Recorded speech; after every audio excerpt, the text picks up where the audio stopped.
ॐ भूर्भुवः स्वः तत्सवितुर्वरेण्यं भर्गो देवस्य धीमहि धियो यो नः प्रचोदयात्। ॐ शान्ति शान्ति शान्तिः. Namaskar, my dear friends. Already I have made 6 videos on talks by Ramana Maharshi. This is the 7th video. This video will start with talk number 122, that is 1st January 1936. Talk number 122. A crowd had gathered here during Christmas. Devotee, how to attain unity consciousness? Maharshi, being unity consciousness, how to attain it? Your question is its own answer. Devotee, what is Atma, self, Anatma, non-self, and Paramatma, supreme self?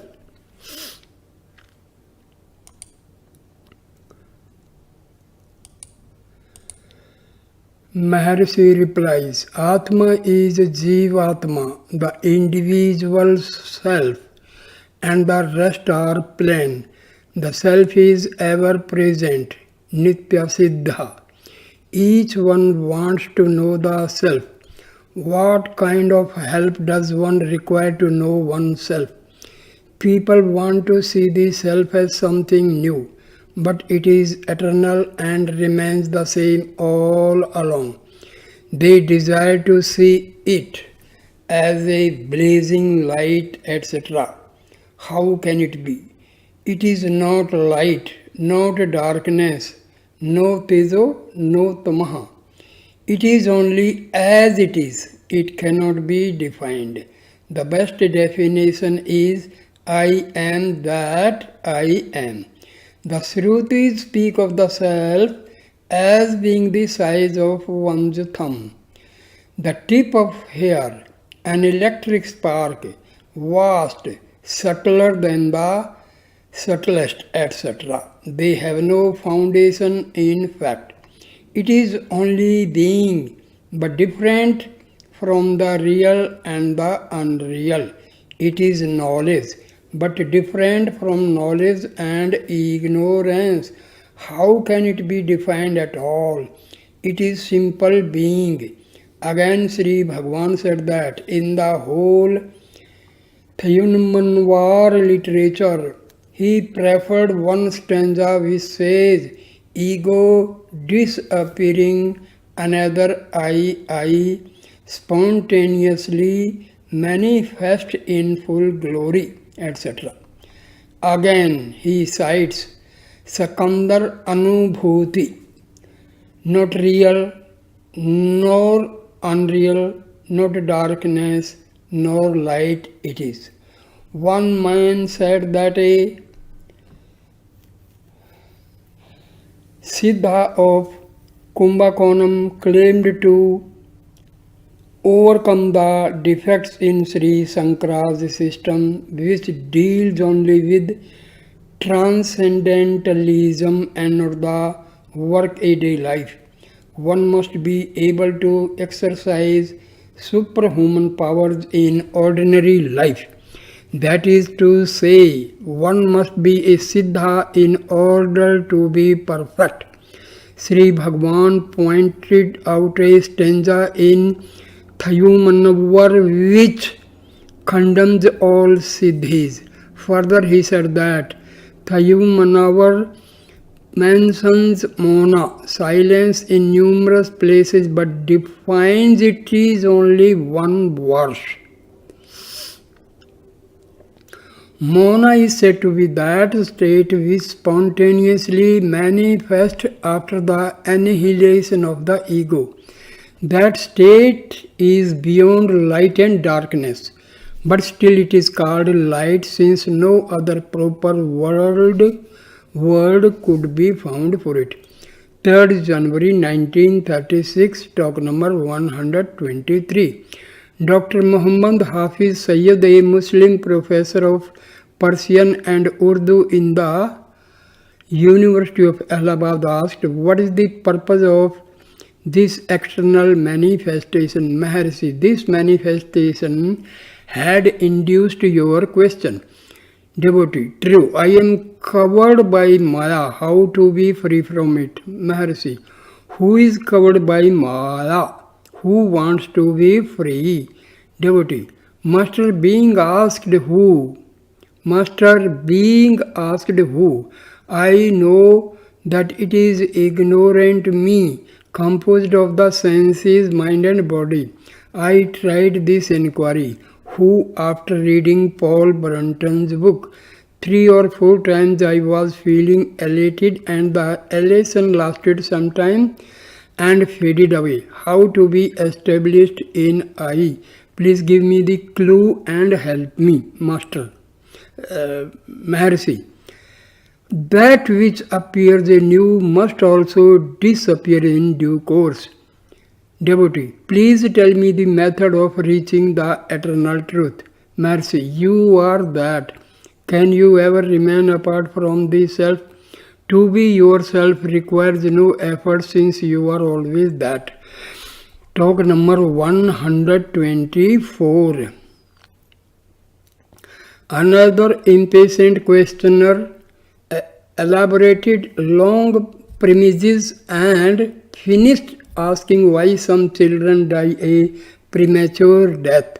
He required the answer not to satisfy the grown-ups, ones who look on, but the babies who are the victims. Maharshi, let the victims ask. Why do you ask and desire the answer from the standpoint of the child? Talk number 125. The Muslim professor asked, when I am here, my mind is sattvic. As soon as I turn my back on this, my mind hankers after so many objects. Maharshi, are the objects different from you?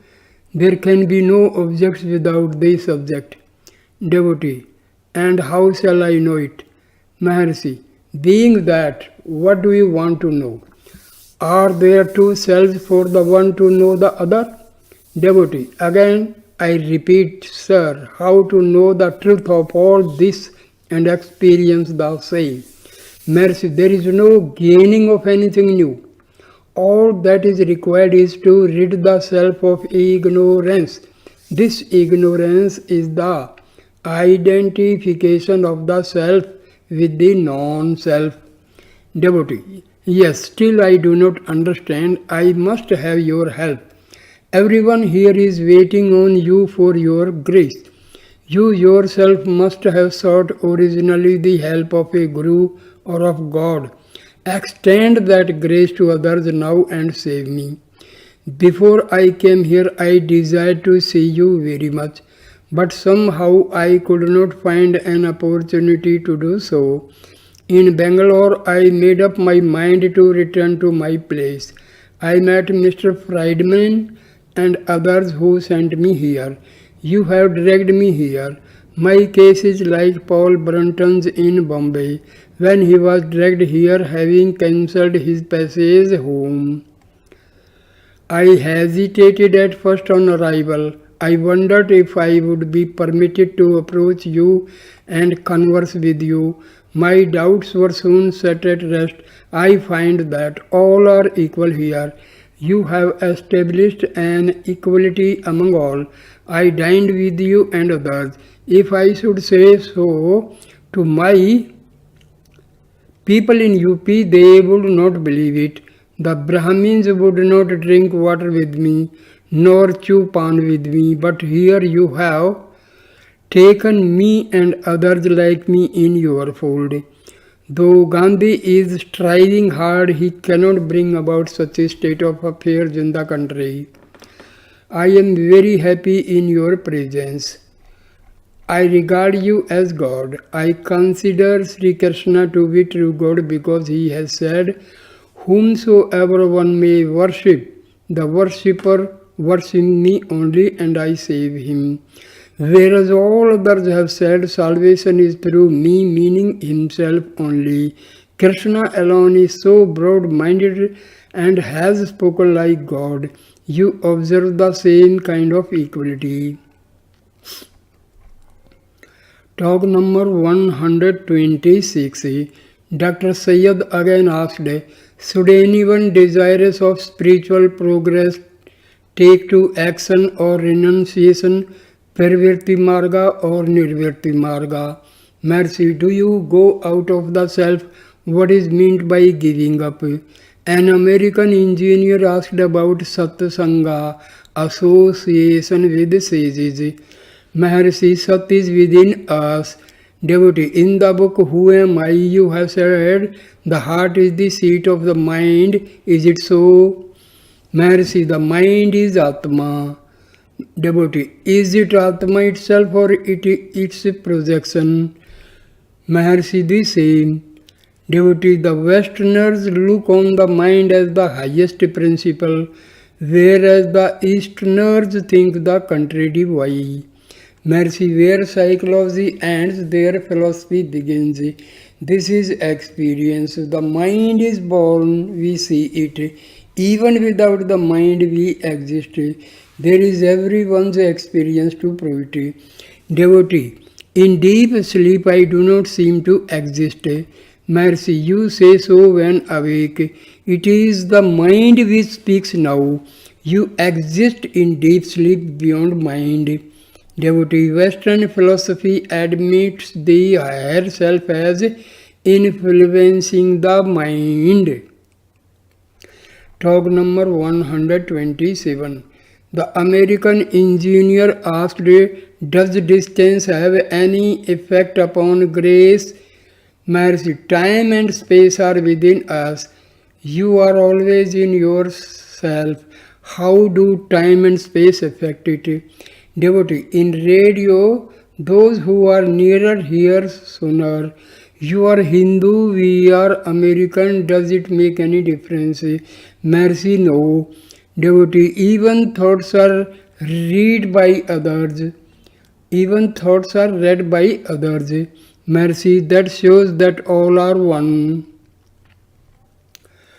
Talk number 128. There were some French lady, this is 5th January 1936, talk number 128. There were some French ladies and gentlemen and American as visitors to the ashramam. They asked Sri Bhagwan several questions. Among them one was, what is the message of the East to the West? Maharshi, all go to the same goal. To another question, Sri Bhagwan said, how do you say I am? Do you take a lie to find yourself, or did you come to know it on reading books? How? The questioner said, by experience. Maharshi, yes, experience is the word. Knowledge implies subject and object, but experience is non-terminal, eternal. 6th January 1936, talk number 129.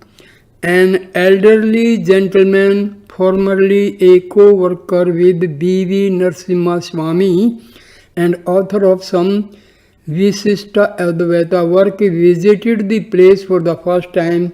He asked about rebirth, if it is possible for the linga sarira, subtle body, to get dissolved and be reborn into years after death. Mercy, yes, surely not only can one be reborn, one may be 20 or 40 or even 70 years old in the new body, though only 2 years after death. Sri Bhagwan cited Leela's story from Yoga Vasishta. Sarayo hi jnanam abhyasat jnanat dhyanam dhyanat karma phala tyagaha. Here Jnana stands for knowledge without practice. Abhyasa stands for practice without knowledge. Dhyana stands for practice with knowledge.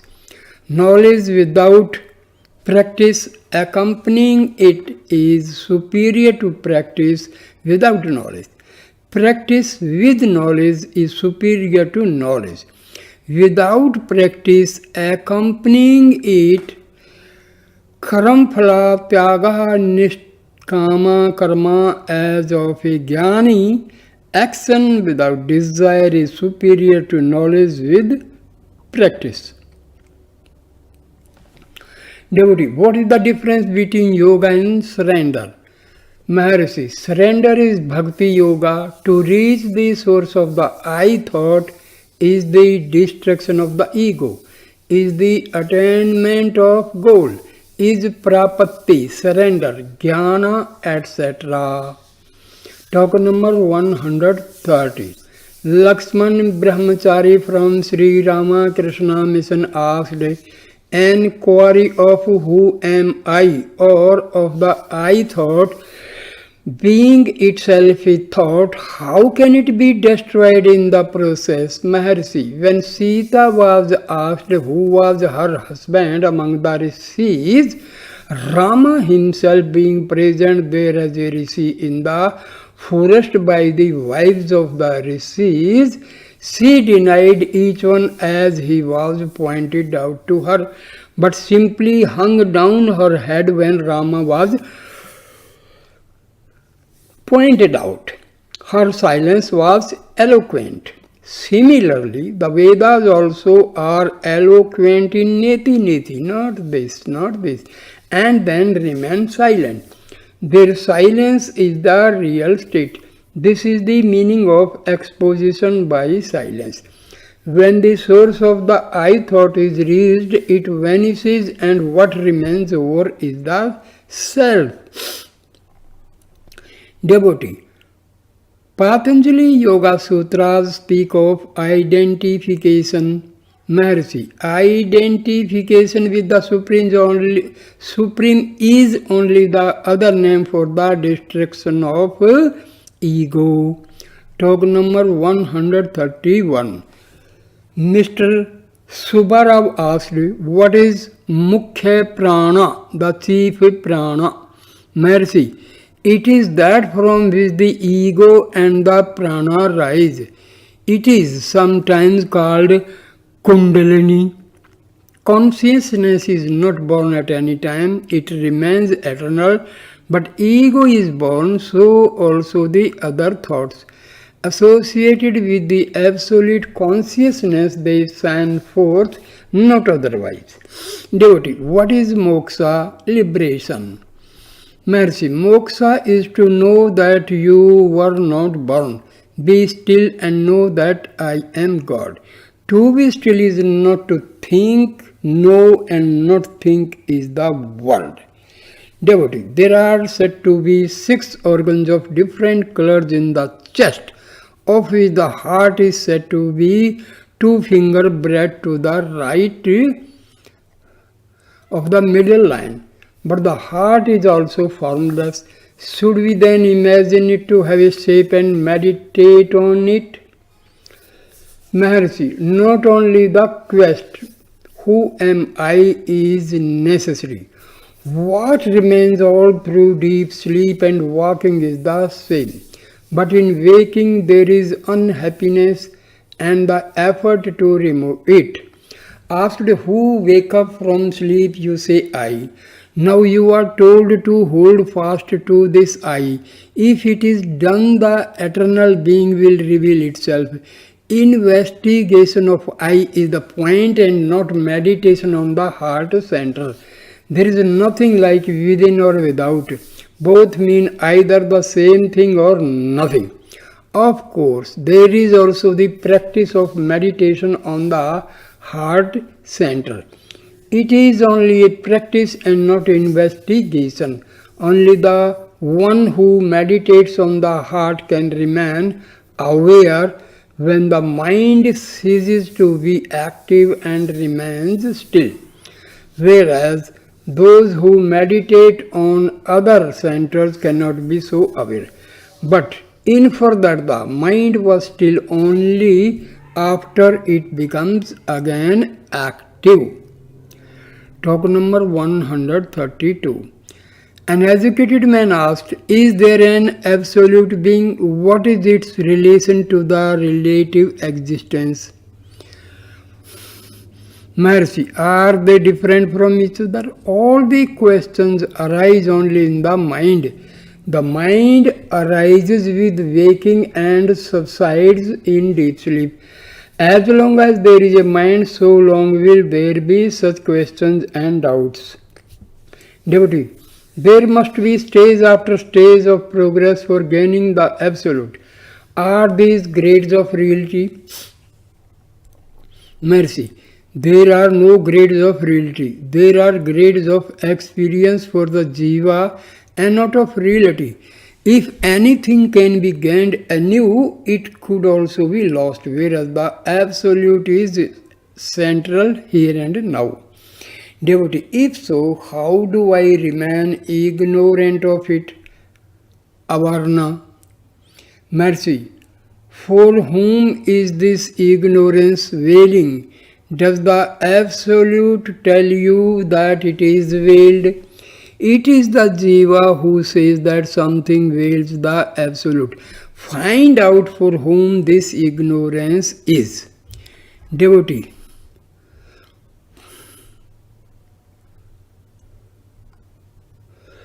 Devotee, why is there imperfection in perfection? That is, how did the Absolute become relative? Maharshi, for whom is this relativity? For whom is this imperfection? The Absolute is not imperfect and cannot ask. The insentient cannot ask the question. Between the two, something has risen up which raises those questions and which fills this doubt. Who is it? Is it the one who has now arisen, or is it the one who is eternal? Being perfect, why do you feel yourself imperfect? Such is the teaching of all the religions. Whatever may be the experiences, the experiencer is one and the same. I is Purna, perfection. There is no diversity in sleep that indicates perfection. Devotee, being perfect, why do I not feel it? Mercy.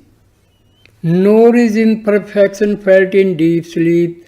The I in sleep being perfect, why does the asking I feel imperfect? Because the one who feels imperfect is a spurious offshoot, a differentiation from the infinite, a segregation from God. Devotee, I am the same in all the three states. Did this ego submerge me, or did I entangle myself into it? Maharshi, did anything come up without you? Devotee, I am always the same. Maharshi, because you see it, this appears to have come up. Did you feel this difficulty in deep sleep? What is new now? Devotee, the senses and the mind. Maharshi, why say this? Who says this? Is it the sleeper? If so, he should have raised the question in deep sleep also. The sleeper has been lost hold of. Some spurious offshoot has differentiated himself and speaks now. Can anything new appear without that which is eternal and perfect? This kind of dispute is between eternal. Do not engage in it. Turn inward and put an end to all this. There will be no finality in disputations. Devotee, show me that grace which puts an end to all this trouble. I have not come here to argue. I want only to learn. Maharshi, learn first what you are. This requires no shastras, no scholarship. This is simple experience. The state of being is now and here all along. You have lost hold of yourself and are asking others for guidance. The purpose of philosophy is to turn you inward. If you know yourself, no evil can come to you. Since you asked me, I have taught you. The ego comes up only holding you, the self. Hold yourself and the ego will vanish. Until then the sage will be saying there is, the ignorant will be asking where. Devotee, the crux of the problem lies in know thyself. Maharshi, yes, quite so. Talk number 133. There are two schools in Advaita, Drishti Srishti, simultaneous creation, and two, Srishti Drishti, gradual creation. There is the Tantric Advaita which admits three fundamentals, Jagat, Jiva and Ishvara, Word, Soul, God. These three are also real, but the reality does not end with them. It extends beyond. That is the Tantric Advaita. The reality is limitless. The three fundamentals do not exist apart from the absolute reality. All agree that reality is all-pervading. Thus, Ishvara pervades the Jiva. Therefore, the Jiva has eternal being. His knowledge is not limited. Limited knowledge is only imagined by him. In truth, his is infinite knowledge. Its limit is silence. This truth was revealed by Dakshinamurti. For those who still perceive these three fundamentals, they are said to be realities. They are concomitant with the ego. True, the images of gods are described in great detail. Such description points only to the final reality. Otherwise, why is the spatial significance of each detail also given? Think. The image is only a symbol. Only that which lies beyond name and form is reality. Seva Siddhanta and Vedanta have the common aim of the same truth. Otherwise, how could Sri Shankaracharya, the greatest exponent of Advaita, sing praises of gods? Obviously, he did so knowingly. The questioner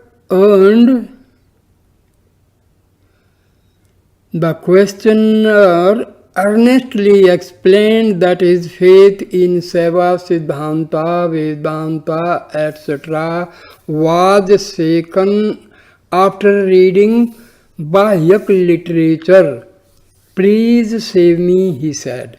Maharshi, know the self which is here and now, you will be steady and not waver. Devotee, the Bhagyast read others' minds. Maharshi, yes, that is possible. Your thoughts were read by another. There must be one to know your mind. That is the truth always present which is to be realized. Truth does not waver. Devotee, show me grace.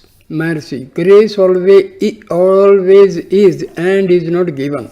Why do you consider the pros and cons of Baha'u'llah or others being incarnations or otherwise? Know thyself, regard everything as truth, regard him also as the truth. Can he exist besides truth? Your belief may change but not truth. Devotee, show me the truth of Siddhanta, etc. Maharshi, follow their instructions, and then, if you have doubts, you may ask. Adherence to those instructions will take you only to Mona. Differences are perceived in external objects only. If you follow their instructions, all differences will be lost. No one but the son of a king can be called a prince. So also only that which is perfect is called perfection. One should not be content with the mere discipleship, initiation, ceremony of surrender, etc. These are external phenomena. Never forget the truth underlying all phenomena. Devotee, what is the significance of the silence of Dakshinamurti? Maharshi, many are the explanations given by scholars and sages. Have it any way you please. 14th January 1936, talk number 134. A question about the heart was raised. Sri Bhagwan said that one should seek the self and realize it. The heart will play its part automatically. The seat of realization is the heart. It cannot be said to be either in or out. Devotee, did Bhagwan feel the heart as the point of realization in his first or early experience? Maharshi, I began to use the word after seeing literature on the subject. I correlated it with my experience. Talk 15th January 1936. Talk number 135.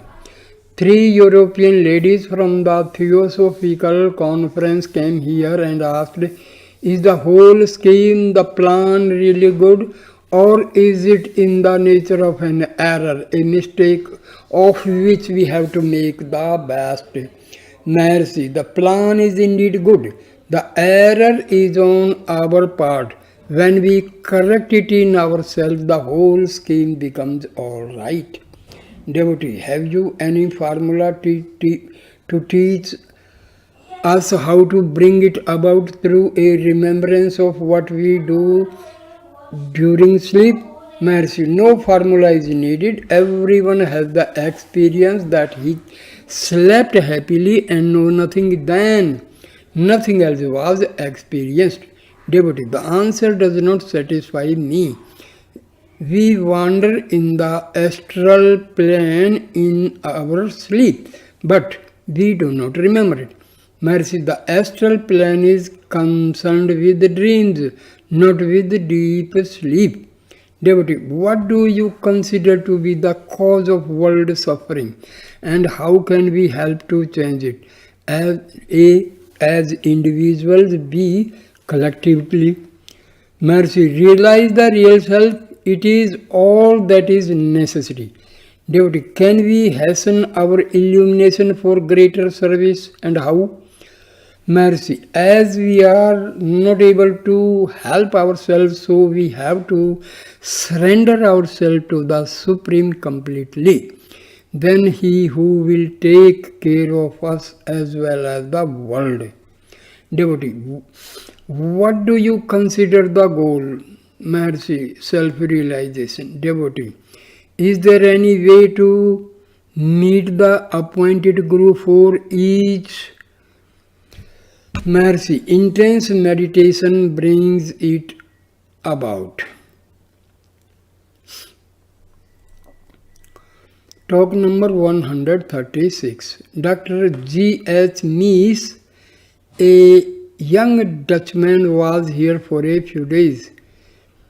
He asked Sri Bhagwan, I have an impression that in deep sleep I have something akin to samadhi. Is it so? Maharshi, It is the waking I that asks the question, not the I in sleep. If you attain the state of wakeful sleep, which is the same as samadhi, while still awakened, doubts will not rise. Samadhi is one's natural state. It is the undercurrent in all the three states. This, that is, I is not in those states, but these states are in it. If we get samadhi in our waking state, that will persist in deep sleep also. The distinction between consciousness and unconsciousness belongs to the realm of mind, which is transcended by the state of the real self. Devotee, is the Buddhist view that there is no continuous entity answering to the ideas of the individual soul correct or not? Is this consistent with the Hindu notion of a reincarnating ego? Is the soul continuous entity which reincarnates again and again according to the Hindu doctrine, or is it mere mass of mental tendencies, sanskaras, Maharshi? The real self is continuous and unaffected. The reincarnating ego belongs to the lower plane, namely thought. It is transcended by self-realization. Reincarnations are due to a spurious offshoot. Therefore, it is denied by the Buddhist. The present state is due to a mixing up of the chitta, sentient, with jada, insentient. So here I stop this video. Thank you, my dear friends, watching this video with patience. Please like, comment and share the video and subscribe my channel. Thanks a lot, my dear friends. Namaskar.